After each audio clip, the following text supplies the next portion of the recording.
Welcome to Guide Guru. We hope this video helps. You start by confirming the essentials. Install the latest UAD drivers and console app, then restart if prompted. Next, make the Apollo your system audio and core audio device so audio routes cleanly. Open Ableton and select the UAD Apollo as the audio device, then set a conservative buffer, 128 to 256 samples, to reduce glitches during setup.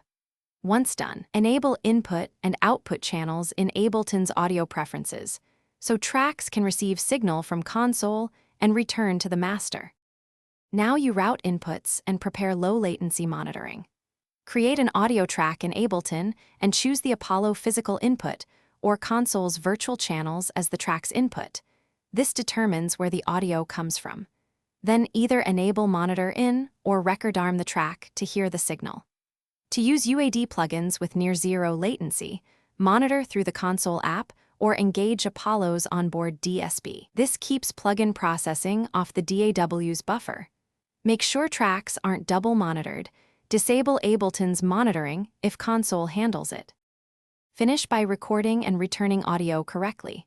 Record while monitoring through console, and route console's outputs into Ableton's master or dedicated return tracks, so printed takes include any desired console processing.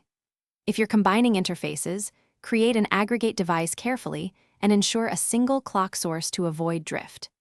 If you encounter clicks, dropouts, or no sound, first raise the buffer to 512 samples, update UAD drivers and firmware, and verify Thunderbolt/USB cables and ports. Replace cables before. Thanks for watching. Consider subscribing if we helped you today.